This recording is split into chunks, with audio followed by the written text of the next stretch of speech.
Hey everyone, welcome to Bienvenido Clubhouse. My name is John Pence, and I am joined tonight by Morgan Zegers, president and founder of Young Americans Against Socialism, and Daniel Di Martino, a Venezuelan freedom activist and a PhD student at the Columbia University in New York. Thank you all for joining us for this new episode of Bienvenido Clubhouse.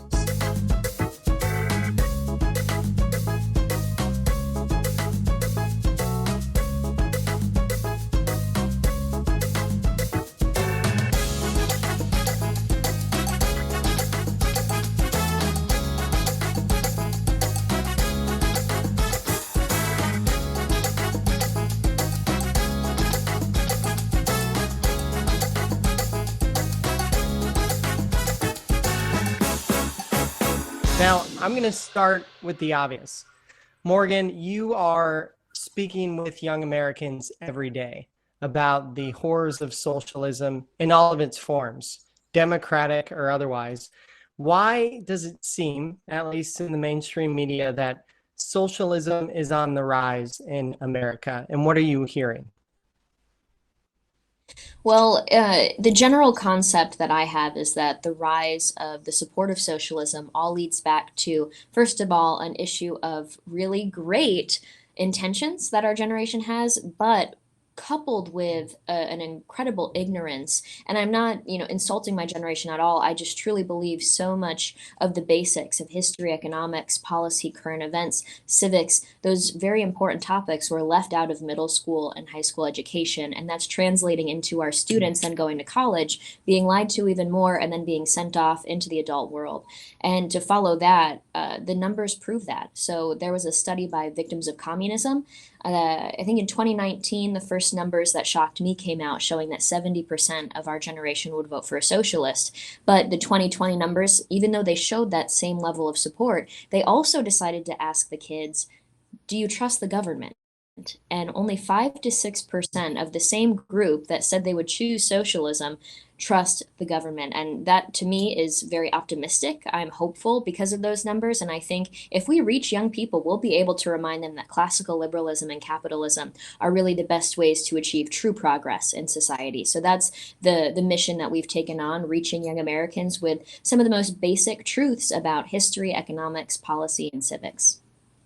That's so great to hear. And thank you all for the work that you're doing. Talking about how capitalism has lifted more people out of poverty than any form of governance in the history of humankind, right? And Daniel, you're a student of economics, and you've seen firsthand what the illusion of free this and free that means in practice. Growing up in Venezuela under Chavez, who spoke about, llevando el socialismo hasta el siglo XXI, bringing socialism to the 21st century. Why was that just an illusion? And what happened when government promised that they're here to help to the Venezuelan people? What happened? Yeah. Well, look, I started studying economics because I saw during my childhood how terrible socialist policies ruined my life around me. And it started with things that were small, right? Products that you used to buy in the supermarket suddenly disappeared, and the companies went broke. So you like this type of yogurt, that yogurt didn't exist anymore. And then it became something worse, right? You had to make lines to buy everything for even more than an hour, 2 hours, 3 hours. People fought. I saw how my dad fought with supermarket cashiers because they didn't let him take enough toilet paper out of the supermarket. Lack of electricity, of water, and all of that happened. People would wonder why all of this happened in Venezuela, the country with the largest oil reserves in the planet. That should be like the United Arab Emirates or like Qatar, extremely rich. It happened because the government put price controls, because the government took over businesses, because the government started giving away so many things for free. And I'm talking about food, and I'm talking about housing, that there was just no incentive to produce any more of that. And this is just basic economics, right? Hyperinflation because the government printed money to finance their spending. this is also not a unique Venezuelan experience. People think that this was tried one time and that's it, but it's not true. I got inspired to learn about economics because when I was a kid, I read Free to Choose by Milton Friedman, where he talked about the same things that were going on in Venezuela, but in Cuba, in the USSR, and in other countries, and that just enlightened me. So taking that enlightenment, learning about capitalism and learning from history, pretty novel concept nowadays, unfortunately. What do you all say, Morgan, as young Americans, to those who, who listen to the likes of Bernie Sanders, who recently said that it's, a moral choice for young people to be socialists, that they are morally obliged and must oblige to believe in socialism, to, in essence, believe in government. What's your message to those same folks that say they don't trust government? I get that question often, and so many people today. I don't know if it's because the technology that we have, the advancements of society, it's led to us demanding very simple and immediate responses and solutions to things. Unfortunately, when it comes to the issue of socialism, the fight against socialism, it's rooted in so many misconceptions, so many lies. The left has manipulated and distorted the narrative so deeply that it's not a simple solution. So we have to tackle this on a multifaceted approach. And just to give you guys an understanding of where we're coming from and why we started this organization, there's a study from Michigan State University, and it said it was basically intended to try and get students to not just memorize information in school and then spew it out onto a test and then forget the information the next day, but they wanted to figure out how can they get young people to deeply comprehend issues, especially important ones that they should be taking into their future adult life. And that included opposing viewpoints, it included issues that are difficult to understand, and issues that impact them, their family, and their community. And so it turns out it's not a parent or a professor that's most effective at communicating these issues, it's actually the peer. So the concept was deemed peer rationale, and we decided to really champion that in the fight against socialism, because there's really no greater example of an issue that we all need to deeply comprehend, but we're all incredibly confused on. And so we want to champion the concept of peer-to-peer communication with this. And Daniel can attest to this. When we first launched in August 2019, I reached out to him, and he was the first person to do a video with us. So we decided to take the element of peer rationale into interviewing survivors from socialist countries who can personally attest to what it's like. The fact that there is no moral society under socialism, there is no morality.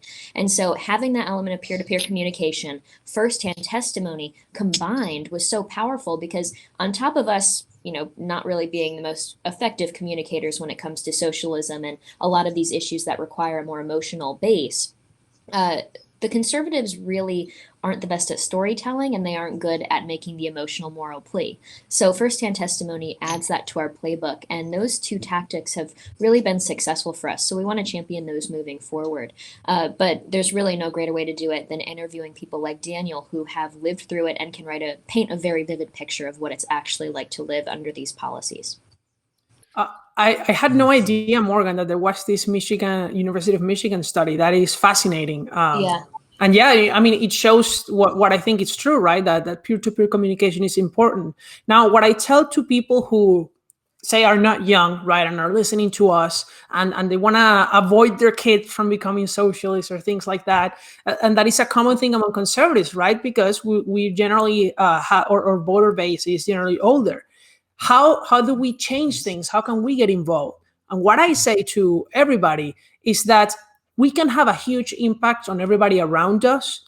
Yes, maybe our neighbors, yes, maybe our friends, but if you have children and you raise your children right and you teach them the value of earning your own paycheck, of being independent, of working for yourself, working hard, that's going to go a long way. Because one of the main moral motivations of socialism, it's a twisted morality. It is resentment. It is envy. And that's why you see a large portion of Americans don't think that billionaires should exist. They're not saying that corrupt people or that people who do something illegitimate shouldn't make money. That everybody can agree with. They're saying that nobody could become a billionaire no matter what they do. We need to end that kind of thinking. And how do we do it?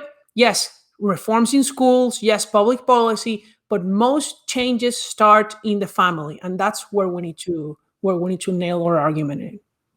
Yeah. And Daniel, I mean, I Gotcha. think about that all the time, but it's an incredibly hard conversation to have with people because when you're talking about their kids, they're incredibly emotional and they're incredibly concerned. Because I don't know about you, but most of the time I get off stage and then the people that come up to me are the parents that are like, please talk to my daughter. I sent her to school for 1 semester and she came back a Marxist. What do I do? And Right. I'm like, have her follow me on Instagram first as like a slow start. We don't want to freak her out or anything. Right. We don't need to re-educate her, but we should befriend these people and try and get them to have a more open mind on these ideas.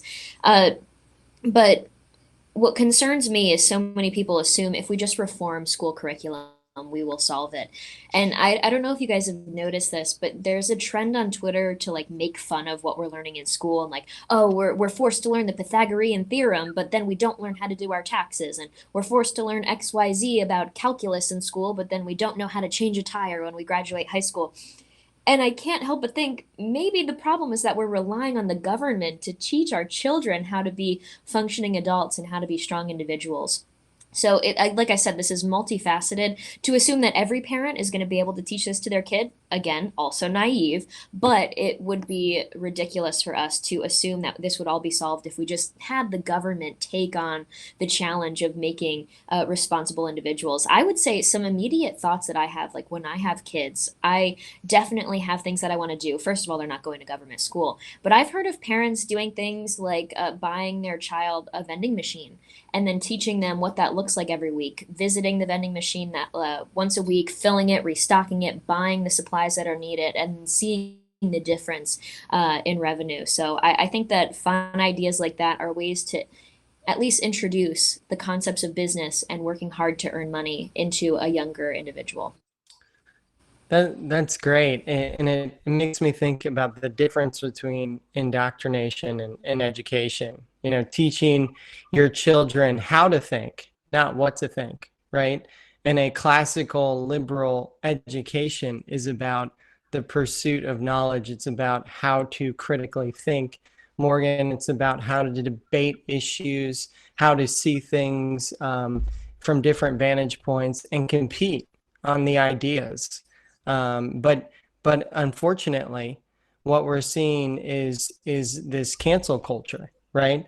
That it's not about whether you disagree. It's about canceling the diversity of thought, whether online in classrooms or out on the street in places where you can even walk outside, you know, in social distance world that we now live in. But I want to kind of get your thoughts too on, you know, we're reopening the economy.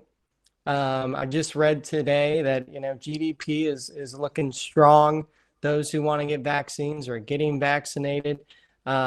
So an economic boom is on the way.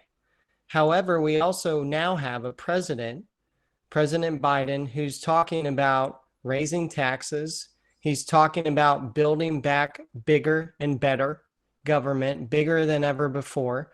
And he's talking about things that are free, like free college tuition now, which sounds great, but we know that nothing is free. I want to allow you all to close. And if you were speaking peer to peer, what would you tell that friend, that stranger, about America's future, what we can do about it, and what we should be thinking about? Well, if you want, I can start. I'm extremely concerned by Biden's promises of absolutely everything for free, and we saw that in the State of the Union, and we see it in his plans. We see it all the time. It is a big problem because he's changing our conversation, and now Republicans are countering by just proposing less free things or smaller plans, but they are still extremely big. Instead of actually giving a free market proposal that doesn't require bankrupting the nation. Look, I think that what we need to tell young people or everybody who's skeptical of our arguments is that, yes, we all want better healthcare and healthcare for all. We all want better education and education for all. Yes, I want that. I want opportunities. I want good jobs. I want everybody to be better off. How do we achieve that? And I think that that's where we as conservatives need to have an alternative. How do we reduce barriers to jobs for people who get out of jail? How do we reduce barriers to jobs for immigrants, for minorities? How do we reach out to those communities and give them our plan that doesn't require raising their taxes? Because nobody wants their taxes raised. And if we can come up with those solutions, which those exist, then we will always win the argument because it's just common sense. Strong. Morgan, what are your thoughts, speaking to a peer, about America's future? Yeah, I mean, like I mentioned earlier, the numbers make me incredibly optimistic for the future.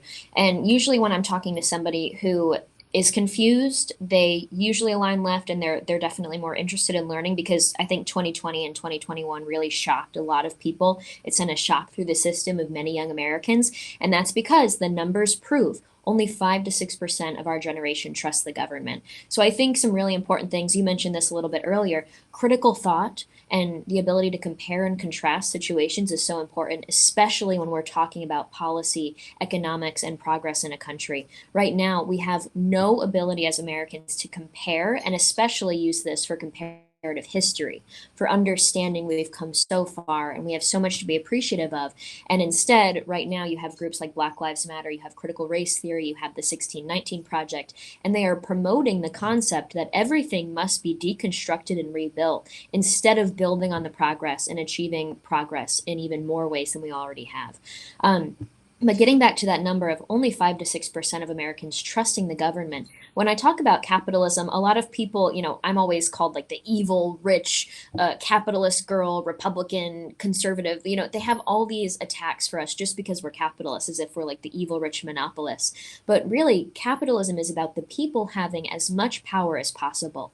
Because under socialism, the government has all economic and financial power. With capitalism, the individuals have the ability to have economic and financial power as well. And that really guarantees our political power, our individual freedom. So it's all tied together. And like I'm going to continue to hammer this home, interviewing people who have been through the exact same process, interviewing people who can attest that when the government controlled my healthcare, when the government controlled my retirement, when the government controlled my grocery ability to go to the store and, what hour I was going to be able to attend the grocery store and get my food for the week, they were able to manipulate my behavior and my action, even my behavior at the polls, because I needed the services that they were the only ones providing to continue to live.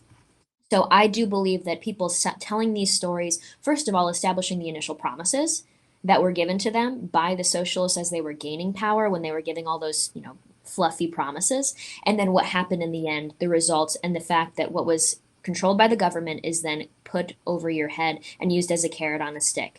So telling the stories, reaching people on a friend-to-friend basis, because at the end of the day, Americans for centuries have stood together on a base of classical liberalism and capitalism.